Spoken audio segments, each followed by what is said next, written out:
Salut à tous et bienvenue dans cette nouvelle vidéo. Aujourd'hui, j'aimerais partager avec vous cette recette de boulettes de poisson. Comme ingrédients, j'ai utilisé les oignons, quelques graines de ginseng, une rondelle, les feuilles de laurier, les œufs, 4 grosses tomates, un poireau, quelques gousses d'ail, du poisson. Donc, vous pouvez choisir n'importe quel type de poisson. Là, vous avez le persil, les ciboulettes et le basilic. J'ai aussi prévu de rajouter un peu de gingembre. J'ai oublié de vous le présenter, mais à la fin, je l'ai utilisé. Ça, ce sont les ingrédients que moi, j'ai choisis. Donc, vous pouvez rajouter d'autres si vous voulez. Je vais commencer par séparer la chair du poisson de ses arêtes. Donc, j'essaie de couper en faisant attention à ce qu'il n'y ait pas d'arêtes. Si vous voulez aller plus rapidement, vous pouvez aussi acheter en poissonnerie les poissons déjà nettoyés. Vous pouvez bien en trouver. Pour ceux qui tombent sur ma chaîne juste pour la première fois, je me prénomme Stacy et je partage avec vous des recettes et des astuces culinaires. Donc, si ce contenu vous intéresse, n'hésitez pas vraiment à vous abonner et d'activer la cloche de notification pour être au courant à chaque fois que je mettrai une nouvelle vidéo. Juste une petite précision les amis, les poissons ont été préalablement lavés et pour le faire, j'ai utilisé le vinaigre. Vous savez que c'est très efficace pour enlever soit les impuretés du poisson que de la viande. Si vous n'avez pas le vinaigre, vous pouvez toujours utiliser du citron ou bien encore du bicarbonate. C'est toujours efficace pour enlever les odeurs, les impuretés de la viande et du poisson.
Je continue en hachant le poisson.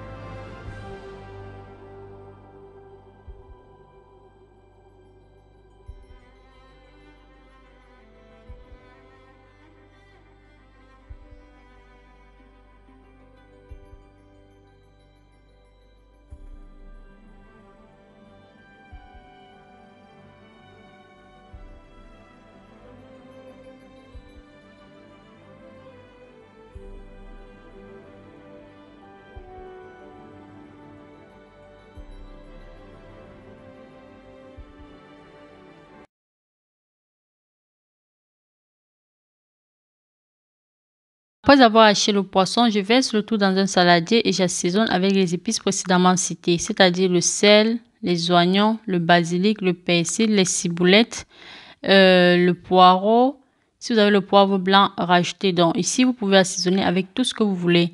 Et je rajoute l'œuf tout simplement pour que le poisson ne s'émiette pas dans la marmite. Donc à chaque fois que vous faites les boulettes, essayez de rajouter 1 ou 2 œufs en fonction de la quantité de viande ou de poisson que vous avez. Et aussi pour hacher les épices, essayez de le faire bien finement.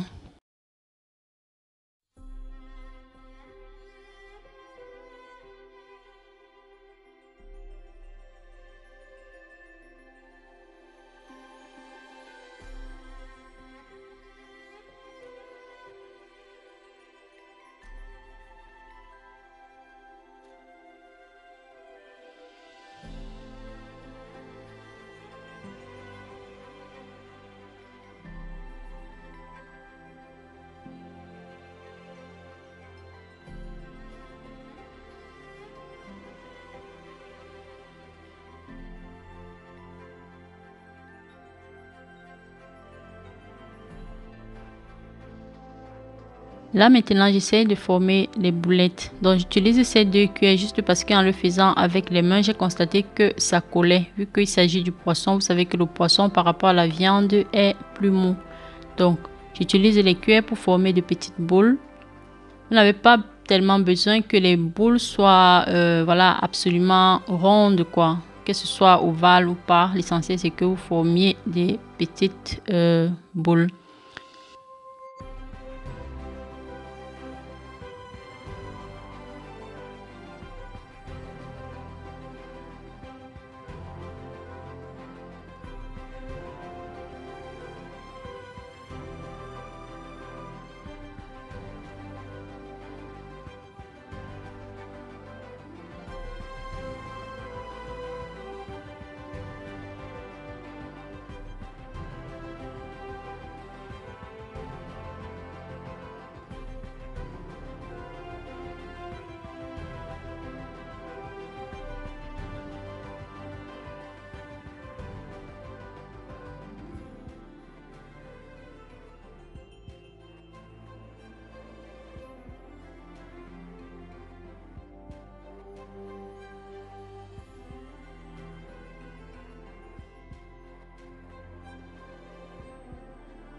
Je fais ensuite frire les boulettes dans de l'huile. Donc, vous allez rajouter une bonne quantité d'huile dans la marmite, laisser chauffer et ensuite rajouter vos boulettes. Laissez dorer un côté et retourner pour faire dorer l'autre.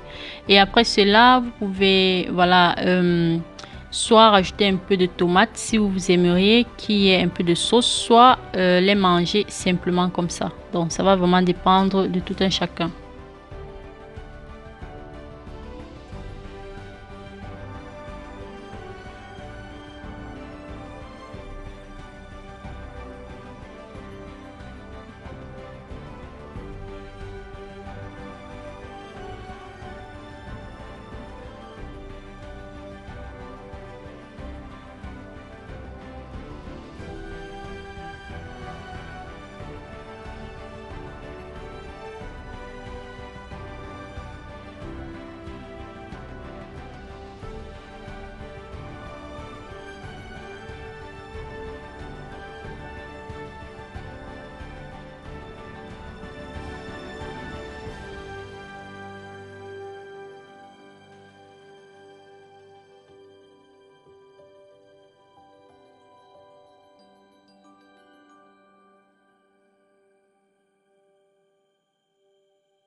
Je vous l'ai dit précédemment, vous pouvez choisir de faire mijoter les boulettes de poisson dans un peu de tomate. Ça, c'est si vous comptez le manger avec du riz ou bien que vous aimeriez qu'il y ait un peu plus de sauce. Donc là, j'ai écrasé les tomates, les poivrons rouges, quelques graines de ginseng et le gingembre.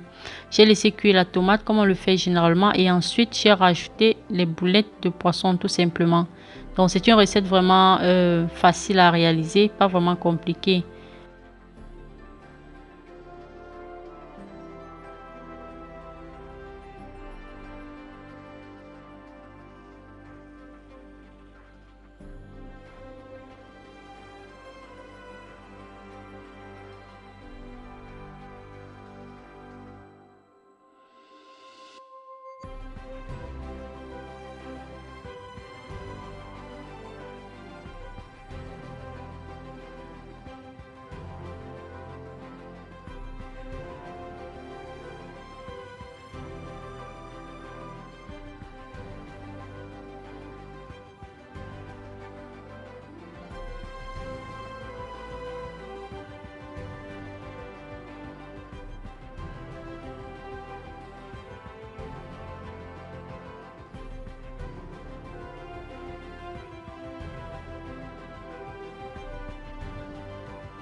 Voilà les amis, c'est tout ce que j'avais à vous montrer aujourd'hui dans cette vidéo. J'espère qu'elle vous a plu. Si c'est le cas, n'hésitez pas à me laisser des likes, des commentaires. C'est toujours bien de savoir que vos abonnés interagissent avec vous. Donc, je serais vraiment ravie de vous lire.